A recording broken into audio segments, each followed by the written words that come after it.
tardes. Vamos a empezar ya. Creo que aún falta bastante gente porque se ha retrasado por el tema de la comida, parking, etcétera.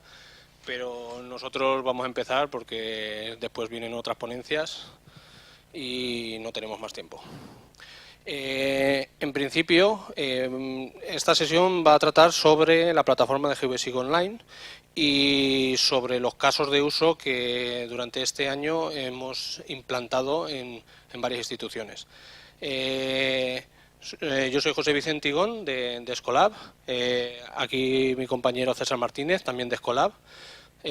Vamos a, en primer lugar, hablar de las novedades de la plataforma respecto a una primera versión que estaba en 2015.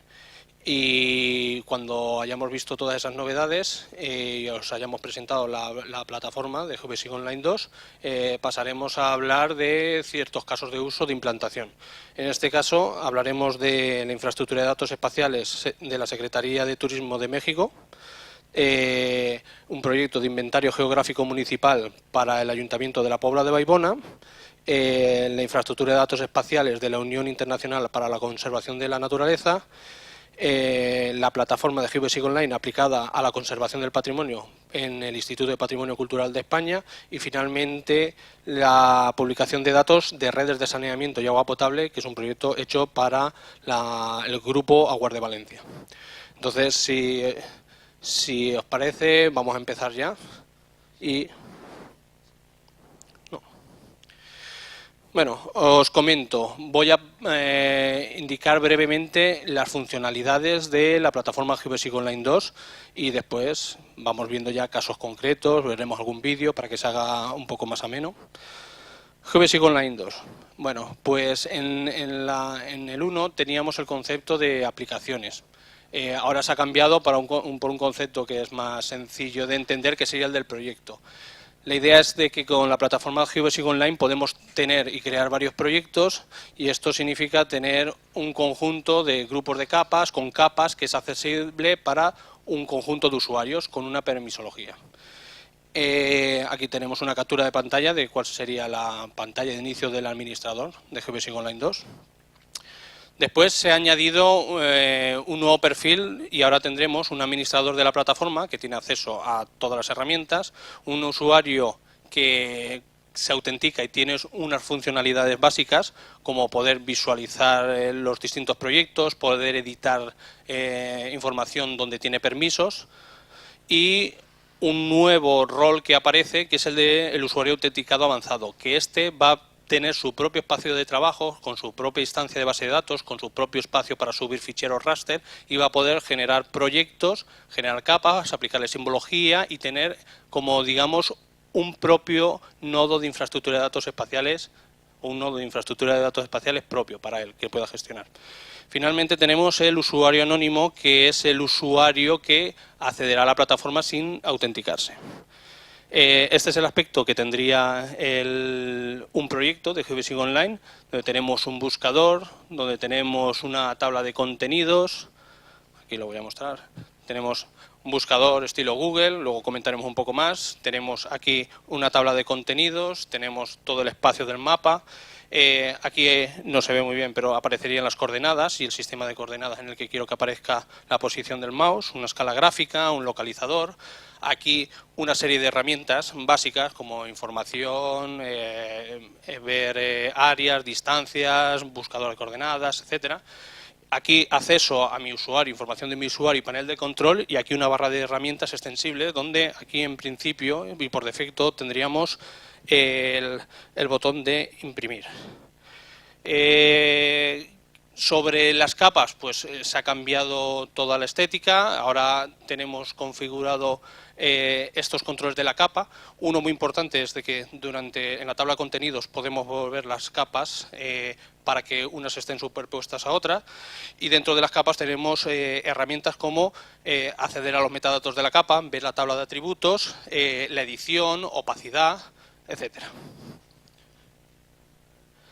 ¿Qué más tenemos? Respecto a la parte de edición, aún no está en GeoBasic Online básico, pero está programado que tenga el poder asociar a las geometrías imágenes y documentos.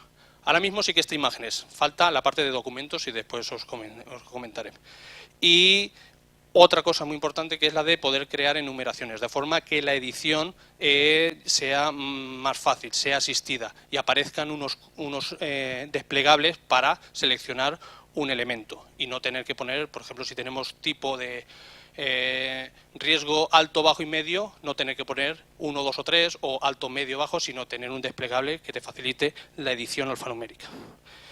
Respecto a herramientas básicas, poder buscar coordenadas, es decir, pongo las coordenadas en un sistema de coordenadas y me ubica en el mapa, ubicar en la posición actual que toma del navegador web o si es una tablet porque el sistema es compatible por las tecnologías que utiliza con dispositivos móviles, ubicar el posicionamiento que obtiene del GPS y herramientas como medir distancia, medir área, información en el punto, que son las clásicas de los geoportales. Respecto a la tabla alfanumérica, se ha avanzado en el buscador. Ahora tenemos un buscador rápido donde busca la cadena o la información numérica en todos los campos de la tabla y está planificado un filtro avanzado para ya poder seleccionar exactamente la columna que queremos filtrar, concatenar filtros con operaciones lógicas, etcétera. Otra de las novedades es la biblioteca de símbolos, donde vamos a poder definir una simbología que después reutilizaremos para las capas que vamos a configurar. Leyenda, esto no tiene más. Impresión, que ahora mismo lo que se hace es generar un PDF en la parte del cliente, es decir, en el navegador, con lo que se está visualizando en el mapa. Y está planificado que además se incluye una escala gráfica, la selección de la tabla de atributos y leyenda. Esto de selección de la tabla de atributos me refiero que vamos a poder tener un filtro avanzado en la tabla de atributos, se va a poder seleccionar un conjunto de elementos y la idea es de que ese conjunto de elementos también aparezca en la impresión. Un buscador de direcciones rápido que por defecto podremos configurarlo con cartografía de OpenStreetMap o de Cartociudad, que además es todo un componente que puede tener como fuentes de datos otra información propia nuestra, de forma que nosotros podamos añadir topónimos que aparecerán en ese buscador. También tenemos la parte de 3D, que a modo de curiosidad, lo que ya comentaba esta mañana, hemos sido galardonados Geobasic Online por la integración de Whirlwind en Geobasic Online, ¿de acuerdo? Y la idea es tener una herramienta del visor 3D y ahora después veremos una cosa bastante importante que es poder utilizar un modelo digital de terreno propio para esa visualización en 3D. Respecto a la herramienta de administración, este sería el aspecto. Ha habido un cambio bastante importante en el tema de aspecto y con un motivo, la usabilidad. Ahora tenemos aquí un panel lateral donde es más fácil navegar para acceder a todas las herramientas de administración. Para crear, luego empezamos ya con los conceptos de la herramienta de administración. La idea es crear un proyecto y esto es un ejemplo de pantalla de proyecto donde definimos un nombre, una descripción de un proyecto, la ubicación, le podemos poner un icono y seleccionamos cuáles son los grupos de usuarios que pueden acceder al proyecto y cuáles son los grupos de capas que va a tener ese proyecto. Esa es la idea general. Después tenemos aquí la gestión de los usuarios, muy fácil, se crean usuarios, un nombre, apellidos, correo electrónico, contraseña y se le indica el perfil, si es superusuario, si puede gestionar proyectos, el perfil que decía anteriormente y se le asigna a grupos para después dar privilegios a esos grupos. Después, otro de los conceptos es el de nosotros en Geobasic Online realmente en la parte de administración lo que hacemos es montar un puzzle y ese puzzle tiene unas piezas fundamentales que serían, tenemos espacios de trabajos, que cada espacio de trabajo lo que tiene asociado son unos servicios web interoperables, un servicio de mapas, un servicio de fenómenos, etcétera, pero realmente para comprenderlo tenemos espacios de trabajo que tienen almacenes de datos y que tienen grupos de capas y luego las capas pertenecen a un grupo de capas. Creamos un proyecto, lo asignamos a usuarios y le decimos qué grupos de capa tiene. Con eso montamos todo el puzzle y ya tendríamos los proyectos de Geobasic Online. También está planificado otra herramienta que ya está bastante avanzada, que es la de poder ponerle un alias y decir qué campos van a estar visibles en la tabla alfanumérica, ¿de acuerdo? Esto es bastante útil porque siempre venimos con saves que salen nombres de columnas que son incodificables, y con esto la idea es ponerle un título que sea más identificativo. También tenemos otra de las partes otra de las novedades sería el administrador de archivos. Ahora GBSIG Online va a tener un espacio de almacenamiento dentro del servidor donde cada usuario va a poder subir los datos tanto vectoriales como raster. Y sobre esos datos, además, tenemos plugins para poder hacer operaciones. Por ejemplo, ahora mismo lo único que tenemos implementado es un save, exportarlo a la base de datos, pero la idea es poder utilizar, por ejemplo, herramientas como GEDAL para, dado un raster y un MDT, pues, por ejemplo, crear un geotiff de sombras, es decir, un modelo de sombras, etcétera. Es decir, que eso, la idea es tener primero en la nube los archivos y tener herramientas que operen sobre esos archivos para posteriormente hacer publicaciones. Respecto a simbología, pues bueno, tenemos las mismas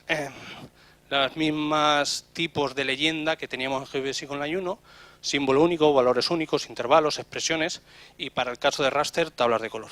Esto no ha cambiado mucho. También, bueno, la biblioteca de símbolos creo que la han repetido. Y una parte también de la administración, si se tiene el plugin de 3D, es la de poder seleccionar un proyecto y un modelo digital de terreno a utilizar para la visualización 3D. La idea es que se seleccione un directorio donde están los geotiff que tienen el modelo digital de terreno y él automáticamente genera un servicio WMS que es el input que tiene el visor 3D. Otra de las novedades es otra de las funcionalidades que se tiene en GBSIG Online 2 y que también tenía la 1 es la integración con el catálogo GeoNetwork. La idea es de que a través de GBSIG Online, cuando se crea una capa, se generen de forma automática el metadato y ciertos campos de ese metadato, como la previsualización, el título, el resumen, la extensión espacial, el sistema de coordenadas, los recursos en línea, etcétera. Finalmente, otra de las funcionalidades o integraciones que está planificada para realizar ahora en el 2017 sería la integración con Alfresco. Y la idea es, dentro de la parte de edición, donde asociamos una geometría con una imagen, además vamos a poder asociarle documentos o cualquier tipo de documento multimedia, y eso o lo podremos tener en GBSIG Online o lo podremos enlazar con un gestor documental como es Alfresco. Y de momento esto sería a grandes rasgos lo que sería el GBSIG Online 2.